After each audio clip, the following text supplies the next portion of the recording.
Graça e paz, que alegria estarmos juntos em mais uma oportunidade aqui no YouTube. Seja muito bem-vindo ao meu canal. Eu sou o pastor Júnior Batista e vou ficar com você mais ou menos 25 minutos aqui. Mas eu sei que através de tudo o que eu estarei falando aqui, você vai receber sabedoria. A sabedoria, ela vem à medida que nós nos relacionamos com a palavra de Deus. Nada como a Bíblia Sagrada para nos dar o norte, dar-nos clareza de destino, uma visão em relação à vida. Então, seja muito bem-vindo. Se você não é inscrito neste canal, se inscreva agora. Se você ainda não ativou o sininho, ativa agora, você vai receber as notificações de quando estamos entrando com conteúdo novo aqui. Também dê um like no vídeo, porque assim o YouTube entende que o conteúdo é joinha e manda para mais pessoas. Comenta aqui sua cidade, de onde é que você está nos assistindo. Olha só, a Zair Kaplan está lá nos Estados Unidos nos acompanhando. O André Ramos, Deus abençoe, a Marivone Alcides de Biguaçu, a Ellen está nos acompanhando também, o Jefferson Colombo, tanta gente, a Antonieta de Portugal. Olha só quantas pessoas que acompanham diariamente as nossas lives aqui. E claro, você também pode compartilhar com o máximo de pessoas, viu? Esta live a fim de que muita gente seja alcançada. Hoje eu vou falar sobre 7 sinais de amadurecimento. Talvez você esteja aí, pastor, como é que eu vou amadurecer, chegar numa estatura, chegar numa classificação de pessoa que vence na vida, que tem um foco definido.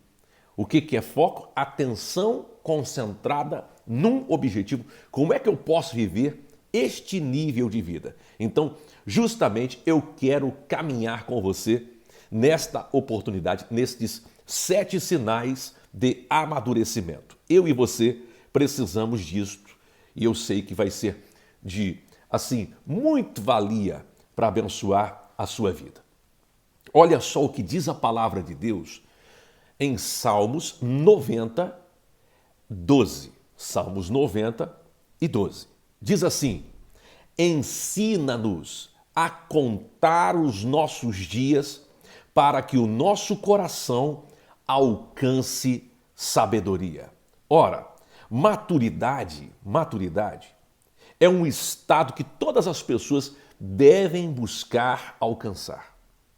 Olha, não tem como fugir disso. A maturidade é um estado que todas as pessoas precisam buscar alcançar. Agora, é claro, tem gente que não dá valor para isto. E justamente a pessoa que não dá valor para isso, nós observamos que fica paralisada, que fica numa inércia, uma vida talvez até ociosa, ou então de viver sempre andando em círculos. Então, veja como é importante você buscar alcançar maturidade. O amadurecimento é um processo e só é alcançado na vida quando uma pessoa ela acaba entrando num conceito resolvido do que ela é, isto é, da própria identidade, tendo clareza de propósito, por que é que eu nasci, por que estou aqui. Existe o que é de propósito comum a todos e o que é propósito no que diz respeito a individual, ok? O que tem a ver comigo e com você. Especificamente o Júnior Batista e talvez a Antonieta, o Fernando, a Zair. Então, existe o que é que eu preciso fazer porque esta é a razão pela qual eu nasci. E também, olha só, a coisa mais importante, a visão da vida em relação aos objetivos. Onde você quer chegar? Onde você quer colocar os seus pés? Qual é o nível de vida que você quer alcançar? Claro que nós poderíamos aqui passar a manhã inteira falando, por exemplo, do conceito espiritual em relação a isso. Claro, você deve buscar uma plenitude de um relacionamento para com Deus. Você deve buscar uma maturidade no que diz respeito à sua vida emocional. Você deve buscar um equilíbrio em relação à sua vida no corpo, o seu físico, bons exercícios, boa alimentação. Por quê? Porque é justamente isso. O corpo muda a mente e a mente muda o corpo. É uma questão fisiológica. Se você põe na sua cabeça que você é um fracassado, até o seu corpo vai dar sinais de que isto está na sua mente. Se você coloca na sua mente, sabe, a ideia de que Deus é contigo, que você vai vencer, até o seu corpo reage de forma diferente. Então, o cansaço do corpo afeta a mente.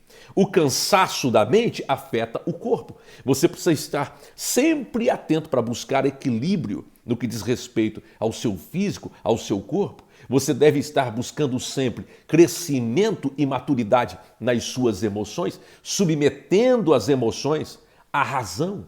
E você deve buscar, sim, uma profundidade para com Deus no que diz respeito à sua vida espiritual. É muito importante isto. Lá em Colossenses capítulo 4, versículo 5, olha só o que o apóstolo Paulo fala. Sejam sábios no procedimento para com os de fora, aproveitando ao máximo todas as oportunidades. Você tem a oportunidade dada por Deus de viver um dia após o outro. Então seja, seja uma pessoa intencional em viver dia após dia. É muito importante. Em Efésios 5:15 diz: tenham cuidado com a maneira que vocês vivem, que não sejam como insensatos, mas sejam como sábios. Veja bem, você precisa ter o cuidado de sempre agir de uma maneira madura, equilibrada, para gerar o quê? Para gerar um bom impacto, para se tornar uma boa referência a outras pessoas. Agora, eu quero passar aqui 7 sinais de que você está vivendo um amadurecimento. Você vai logo perceber isto. Primeiro sinal. Você não é uma pessoa que julga facilmente. Então escute, você não julga facilmente. Este é o primeiro sinal. Tem gente que sempre está pronto para julgar. Quando alguém faz sucesso, ele tem uma palavra para dar por causa do sucesso do outro. Sempre enxerga um ponto onde ele pode agarrar e dizer que não é bem assim, que existem coisas ali que não... Tem gente que vive a vida sempre procurando julgar os outros. Uma pessoa que está vivendo um processo de amadurecimento, o julgamento é colocado de lado. Ela tem coisas em relação a si mesma para se preocupar e ela não perde tempo para julgar qualquer tipo de coisa. É claro que às vezes você precisa avaliar pessoas e situações ao seu redor. Mas você, quando tem amadurecimento, você não fica falando disso para todo mundo. Existem coisas que você guarda no coração, você apresenta a Deus e você então se posiciona gradativamente, sem gerar dano, sem gerar problema aos demais. Então, a primeira característica, o primeiro sinal é de que você não julga facilmente. Custa para você entrar num tipo de coisa assim. Segundo sinal de que você está amadurecendo, de amadurecimento, qual é? Você prefere ficar em silêncio do que brigar.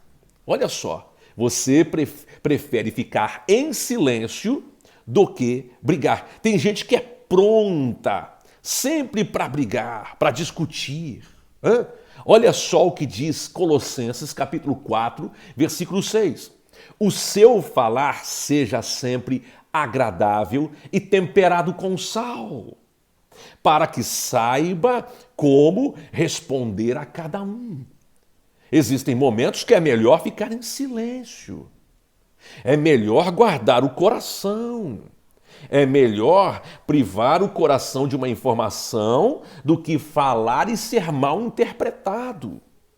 Então, como é importante saber, olha, ficar em silêncio do que se envolver numa briga, do que brigar. Terceira coisa, terceiro sinal de amadurecimento.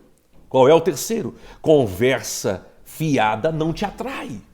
Como pastor, conversa fiada não te atrai. Tem gente que gosta de dar atenção a todo tipo de conversa. Às vezes eu fico perplexo, porque eu fico sabendo de coisas que estão rodando na internet e que tem um monte de gente dando atenção, deixando de viver a própria vida, deixando de ter as atitudes que precisa ter, para dar atenção num caso de não sei o que, em não sei aonde que aconteceu, e agora, olha só, porque um absurdo, e você percebe que aquilo não traz referência, não traz crescimento, não ajuda a pessoa nas decisões, não produz nada. E a pessoa para dar atenção a uma coisa que não faz sentido. Tem muita gente dando ouvido à conversa fiada. E quem dá ouvido à conversa fiada vai acabar tendo problema. Então não dá para parar e ficar dando atenção a conversas fiadas. Esse é o terceiro sinal de amadurecimento. Olha só, o quarto sinal é fundamental e você precisa ter isto de forma clara. Isto, Ellen Cristina, isto, olha só quanta gente aqui. Silvana Ramos, Patrícia Garcia, Márcio Teles, Tayana Noronha, Ana Creuza Linhares, isto, Raquel Ferreira, Roseli Cristina, Valdecir Bandeira, Tassiana Durante. Glória a Deus por cada pessoa que está aqui, cada um que está participando aqui. Glória a Deus. Então, veja bem, quarto sinal. A sua felicidade é algo resolvido dentro de você e não depende dos outros. Se você, para ser feliz, precisa receber atenção, precisa receber informação, se você precisa, sabe, que alguém se importe com você para você ser feliz, meu irmão, há um problema aí. De verdade, Jesus já se importa com você. E mais do que isso, a felicidade não está em apenas Jesus se importar com você, mas o Espírito Santo habitar dentro de você, porque esta convicção de que o Espírito Santo está dentro de você, você vai se tornar uma pessoa feliz, com uma emoção saudável. Então não fique esperando de A, de B, de C, consideração. Esteja atento a esta realidade. A felicidade é daqui para fora e não de fora para dentro. Não importa a geografia, você pode ser feliz, porque a sua felicidade está relacionada diretamente ao que você tem dentro de si mesmo. A Bíblia diz que o homem do seu bom tesouro que está no seu coração tira coisas boas. E o homem mau do seu mau tesouro que está no seu coração tira coisas más. Então perceba, tanto a felicidade quanto a tristeza é algo que acontece no seu ser interior. Então entenda, a sua felicidade está dentro e não fora.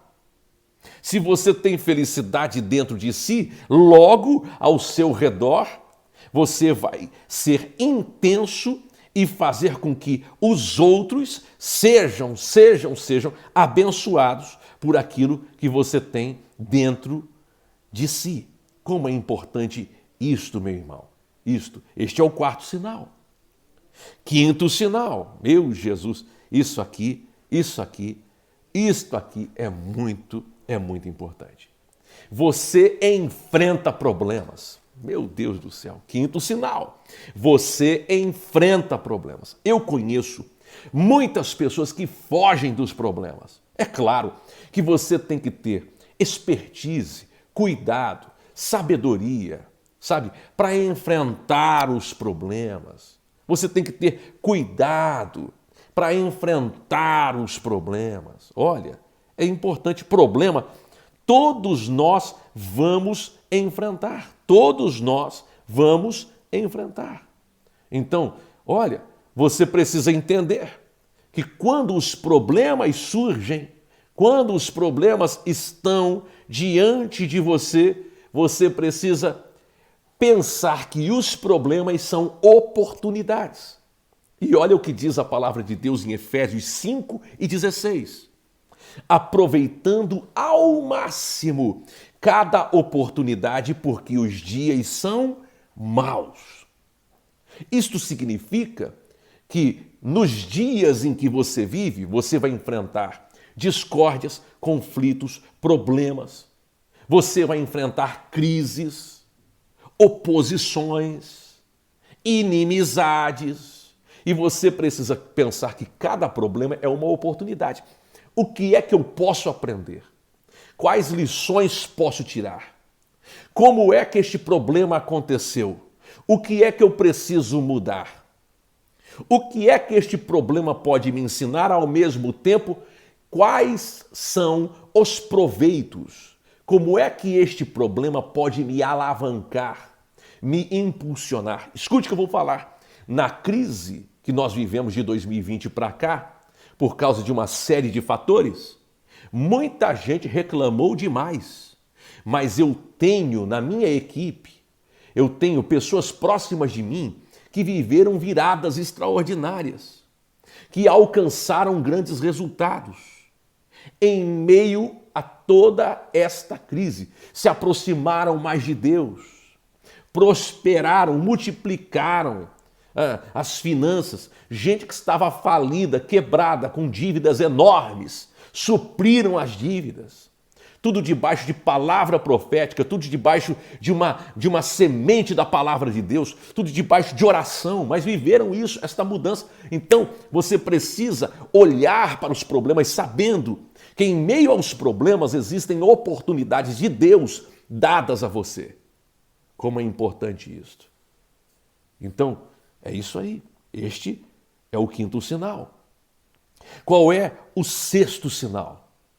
Você não se importa com as diferenças. Existem pessoas que pensam diferente de você. E aí? O que você vai fazer? Se você o tempo todo tentar convencê-las de que estão erradas, de que precisam pensar como você pensa, meu irmão, é murro em ponta de faca. Isto mesmo, Marivone. Isto mesmo, Paula. Deus abençoe você aí em Londres. Irmã Antonieta lá de Porto. O Senhor é contigo. Márcio Teles, alegria ter você aqui. Rilma, Deus abençoe. Também tem aqui, olha só, o Jefferson Colombo, a Patrícia Garcia, a Rima Teodoro de Mutum, Minas Gerais. Deus abençoe. Então veja, em sexto lugar, você olha para aquele que é diferente e você está tranquilo, fazer o quê? Você não perde tempo, sabe? Tentando convencer os outros de que você tem razão. Sabe por quê? Se você tem razão, logo, meu irmão, mais do que a sua expressão no falar, do que a arte de convencimento de acordo com aquilo que você fala, o que você vive vai falar mais alto e vai convencer. O tempo vai mostrar que você tem razão. Por quê? O foco do Júnior não é ficar convencendo as pessoas. Escute, eu prego, eu falo do amor de Cristo, eu anuncio as boas novas, mas quem convence é o Espírito Santo. Eu posso chegar aos ouvidos de uma pessoa, mas é o Espírito Santo que convence a pessoa do pecado, da justiça e do juízo. Então entenda, não tente ficar convencendo as pessoas. Se alguém pensa diferente, olha, você começa a conviver com as pessoas que são diferentes e você as tolera, você as abraça, sabe? Porque você tem princípio. E você tem isto resolvido. É claro, quando uma pessoa quer ultrapassar o limite e desrespeitar você, porque você tem princípio, você pode se posicionar, mas sempre com tolerância, com amor, entendendo que o mais importante é a vida de Cristo em você. Revele mais Cristo e menos da sua revolta. Às vezes é importante pegar toda ira, toda chateação, sabe? Porque alguém pensa diferente e te persegue, bate em você, te calunia. Você precisa colocar isso nas mãos de Deus. Oh, meu Deus, que coisa tremenda, gente. Que coisa tremenda. Que coisa tremenda. Aleluia. Há uma presença de Deus tão forte aqui enquanto eu falo, porque eu sei que Deus toca a nossa vida de forma poderosa. E o sétimo sinal, para mim, o sinal mais importante. Ai, Jesus. Vou ter que falar isso para você e você vai receber essa palavra aqui. Esse sétimo sinal é muito importante. Vai produzir, vai fazer algo diferente. Zair Kaplan, Deus abençoe sua vida. Deus abençoe. Olha, tanta gente de tantos lugares. Tem gente da Suécia nos acompanhando aqui, da Espanha. Rosália, Deus abençoe você em Madrid. Vamos lá. Sétimo sinal. Você não força o amor. Meu Jesus. E por quê? Quando você força o amor, você perde a razão. Sabe? Se alguém gosta de você obrigatoriamente, porque foi obrigada, então você tem problema. Você vai ter problema. A Bíblia fala que o nosso amor não deve ser fingido. E quando você força o amor, às vezes você está forçando alguém de fingir. Eu tenho um conceito muito resolvido em relação a amar. Ora, a maneira como eu amo a minha esposa é diferente de como eu amo a minha filha. Meu Deus, a minha filha é tudo para mim. A minha esposa é a minha grande conquista. Eu tenho que cuidar, suprir a minha esposa de forma emocional, como também a minha filha. O amor que eu tenho pela minha casa, minha família, meu casamento, minha filha, é extraordinário. Agora eu tenho também um outro tipo de amor, é o amor pastoral, o amor fraterno, o amor que se importa, que tem cuidado, tem zelo. Eu olho para as pessoas e eu as amo como líder, como pastor. Eu quero vê-las bem. Eu as trato como se fossem meus filhos, mas com o entendimento de que eles são de Cristo e Cristo confiou a mim aquelas pessoas. Agora eu não posso forçar delas fidelidade, amor, eu não posso. Muitos casamentos se acabam porque alguém força o amor e ama de menos. Vou repetir. Tem gente que força o amor e ama de menos. Escute, ame demais e não force o amor. Faça a sua parte, manifeste o amor, faça o melhor que você pode pelo seu cônjuge. Mostre a ele que você o ama. Fixe isso na mente dele, eu te amo. E eu vou dizer uma coisa, eu digo para minha esposa, eu casaria com você de novo. Facilmente. E ela ri. Ela olha para mim, tá bom, amor. Ela ri. Ela não é uma pessoa de falar o tempo todo isso para mim, mas ela fala. Ela me abraça, me trata com carinho, me dá atenção. Veja como é importante isso. Se tem uma coisa que você não pode fazer na vida é forçar o amor. É forçar o amor. Não force o amor, não force o perdão, perdoe, ame. Não force a fidelidade, seja fiel. Não force a atenção de ninguém, dê atenção. Faça o seu melhor, não fique dependendo do que os outros te dão, mas dê o seu melhor. Cada um dá o seu melhor. E isto é importante. Eu sei que de forma extraordinária Deus falou com você, Deus ministrou sobre a sua vida. E é muito importante. E por que eu trago esta palavra? Lá na primeira carta do apóstolo Paulo a Tessalônica, no capítulo 4, versículo 1, nós lemos o seguinte: quanto ao mais, irmãos, já os instruímos acerca de como viver, a fim de, primeiro, agradar a Deus e, de fato, assim vocês estão procedendo. Agora, lhes pedimos e exortamos no Senhor Jesus que cresçam nisso cada vez mais. Esta é uma palavra que daqui uns 7, 8 dias você deve salvar. Daqui uns 7, 8 dias você tem que assistir de novo e trazer isso para a sua mente. é muito importante. E eu quero orar abençoando a sua vida. Pai, no nome de Jesus, eu coloco diante de Ti a vida de cada pessoa que assiste esta live. O Senhor conhece o coração dos Teus filhos. O Senhor sabe de tudo que esta pessoa está enfrentando, das oposições ou da resistência, meu Deus, dos problemas, mas eu creio no Teu poder e o Teu poder, Senhor, vem sobre a vida desta pessoa agora mesmo. Eu peço que a unção e o poder do Teu Espírito Santo flua.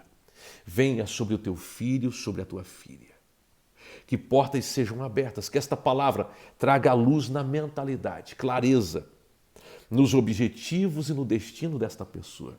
Que ele viva, Senhor, algo novo, algo extraordinário, no nome poderoso de Jesus. Amém e amém. Você vai viver algo novo, algo poderoso da parte de Deus.